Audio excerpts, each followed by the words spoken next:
मुनीबा फारूक। आज हम chapter number 3 discuss करेंगे जिसका नाम है गाजिस और जो कोर्स बीएससी ईएमटी का है। सबसे पहले हम डिस्कस करते हैं कि इलेक्ट्रिक फ्लक्स क्या होता है। गाजिस को जब हम स्टडी करेंगे तो उस वक्त हमें इलेक्ट्रिक फ्लक्स के टर्म को यूज करना पड़ेगा, इसलिए जरूरी है कि हम पहले इलेक्ट्रिक फ्लक्स को सीख लें, समझ लें कि इलेक्ट्रिक फ्लक्स क्या होता है।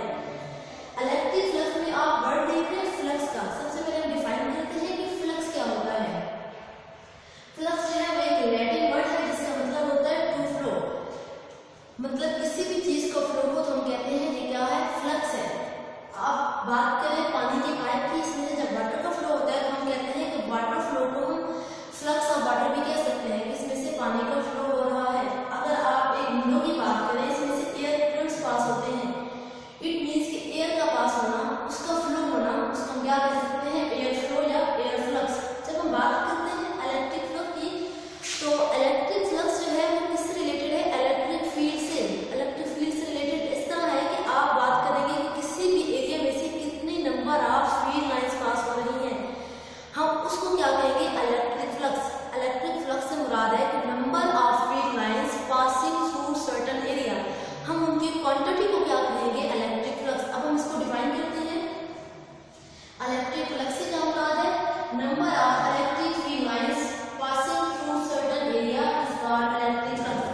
मतलब हमने number of field lines calculate करनी है, किसी सर्टेन एरिया में से कितनी फील्ड लाइंस क्रॉस हो रही हैं।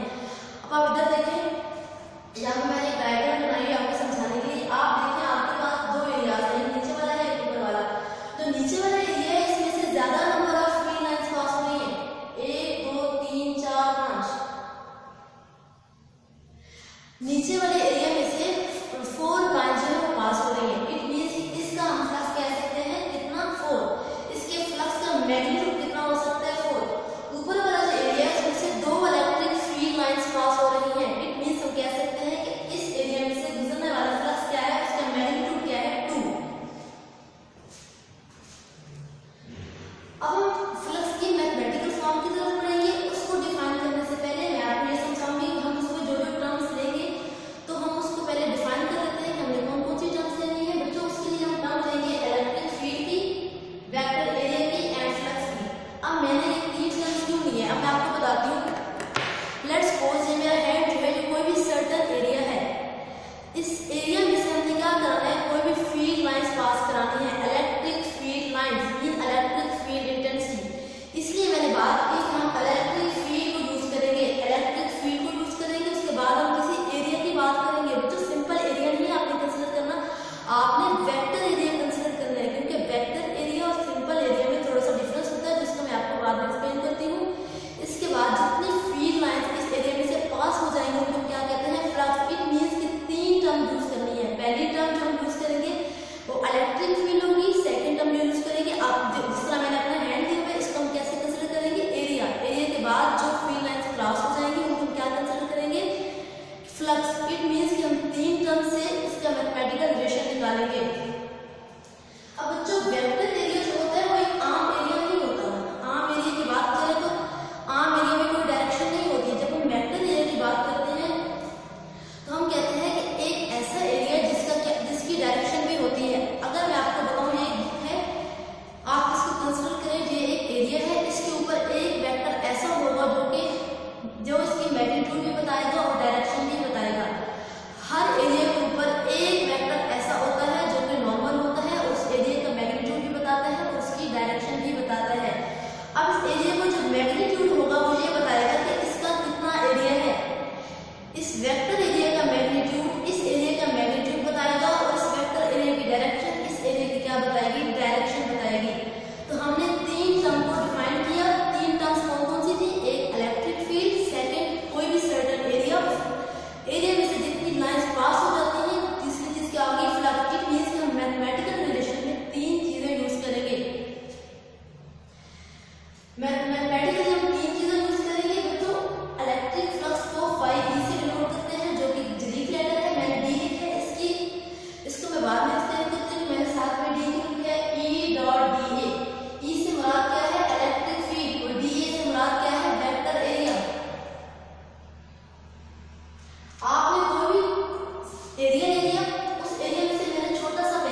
मैंने अपने एरिया को इस तरह से रखा, इसके ऊपर जो एरिया वेक्टर था वो इस तरह होता है। एक एरिया के ऊपर एक वेक्टर जो परपेंडिकुलर होता है उसको क्या कहते हैं, वेक्टर एरिया। अब मैंने अपने एरिया को इस तरह रखा हुआ है, इसका वेक्टर एरिया इस डायरेक्शन में है। अब फील्ड लाइंस जो बच्चों इस डायरेक्शन से आ रही है, इस डायरेक्शन से दोनों का एंगल क्या हो जाएगा, सेम हो जाएगा, थीटा क्या हो जाएगा, 0, थीटा 0, मतलब कि वेक्टर एरिया और electric field line same direction में है, पैरेलल है, थीटा 0 पुट करेंगे तो आपका फ्लक्स क्या आ जाएगा, मैक्सिमम। बट सेकंड केस हम इसका डिस्कस करते हैं कि अगर कोई एरिया है, आपने वो कैसे रखा हुआ है, पैरेलल में रखा हुआ है, एरिया आपने पैरेलल में रखा है, बट इसका जो वेक्टर एरिया है वो क्या है, नॉर्मल है। ये वेक्टर एरिया नॉर्मल है, आपकी फील्ड लाइन इस डायरेक्शन में आ रही है। अब आप इसकी तरह एंगल देखें, एंगल क्या बन रहा है, 90, cos 90 पुट करेंगे तो आपका फ्लक्स क्या हो जाएगा, 0। अब हम एक और केस कंसीडर करते हैं कि पहले हमने एरिया को ऐसे रखा, फिर हमने इस एरिया को पैरेलल में रखा। अब हम इस एरिया को थोड़ा सा टिल्ट करके रख देते हैं, थोड़ा सा तिरछा रख देते हैं, फिर हम देखते हैं कि फ्लक्स क्या होता है। आप इस एरिया को क्या रखा हुआ है, टिल्ट रखा हुआ है, इस तरह से आपने एरिया रखा हुआ है, उसके ऊपर ये वेक्टर क्या है, परपेंडिकुलर है, जो कि आप किस चीज को शो कर रहा है, इस एरिया की डायरेक्शन को शो कर रहा है। आपके इलेक्ट्रिक फील्ड लाइन इस डायरेक्शन में जा रही है। अब आप क्या करेंगे, एरिया जो है आपको डी, आप इसको दो कंपोनेंट्स में रिजॉल्व करेंगे। नीचे वाला जो कंपोनेंट होगा उसको हम डी ए cos थीटा कहेंगे, थीटा के सामने जो कंपोनेंट होगा उसको हम क्या कहेंगे, डी ए sin थीटा।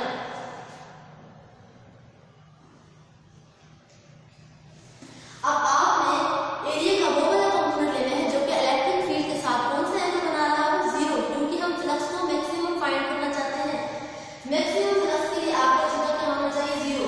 हमने कौन सा कंपोनेंट लिया, डी ए का, जो कि एरिया के साथ पैरेलल में था, तो एरिया के साथ डी ए का डी ए cos थीटा वाला कंपोनेंट जो था वो पैरेलल में था, तो हमने क्या लिख दिया, E D A cos theta.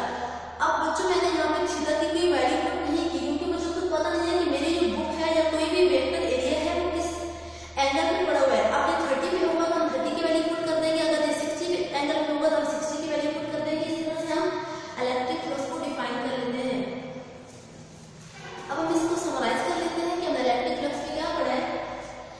Electric flux एक लैटिन वर्ड है जिसका मतलब होता है फ्लो। किसी भी एरिया में से जब किसी भी चीज का फ्लो हो रहा होता है उसको क्या कहते हैं, फ्लक्स। अब पाइप की बात करें, पानी का हो एक पाइप में से उसको वाटर फ्लक्स कह सकते हैं। इसी तरह आप एक विंडो ले लें, विंडो में से एयर का जो फ्लो है उसको हम एयर फ्लक्स कह सकते हैं। इसके बाद हमने डिफाइन किया था इलेक्ट्रिक फ्लक्स क्या होता है, किसी भी सर्टेन एरिया में से गुजरने वाली इलेक्ट्रिक फील्ड ऑफ लाइन, उनको हम क्या कहते हैं, इलेक्ट्रिक फ्लक्स। इसको मैंने आपको बताया कि नीचे वाले एरिया में से सिर्फ 4 फील्ड लाइन गुजर रही है, ऊपर वाले में से कितनी गुजर रही है, 2। इट मींस कि इसमें से ज्यादा फील्ड लाइन गुजर रही है, एरिया जितना ज्यादा होगा फ्लक्स उतना ज्यादा होगा। इसका मैग्नीट्यूड क्या होगा, 4। अब ऊपर वाले एरिया में जितनी फील्ड लाइन गुजर रही है, कितनी गुजर रही है, 2। इसका मतलब है फ्लक्स का अब मैग्नीट्यूड क्या होगा, 2। इसके बाद हमने डिफाइन किया कि हम मैथमेटिकली इसको डील करेंगे। मैंने बड़ी सी सर्फेस ले ली, बड़ा सा एरिया ले लिया, उसमें छोटा सा एरिया एलिमेंट डी ए ले लिया, और उस डी ए के लिए हम फ्लक्स कैलकुलेट करेंगे। उसके बाद हम इसका इंटीग्रल ले लेंगे तो होल सर्फेस के लिए क्या आ जाएगा, फ्लक्स आ जाएगा। इसके बाद हमने डिफाइन किया कि dot product of electric field and vector area. इसका मतलब हम दूसरी तरफ से डिफाइन कर सकते हैं, दूसरी डेफिनेशन ये होगी। इसके बाद हमने कहा कि ये स्केलर क्वांटिटी है, उसका यूनिट क्या है, न्यूटन मीटर स्क्वायर पर होगा। और उसके बाद हमने केस डिस्कस किया कि मैक्सिमम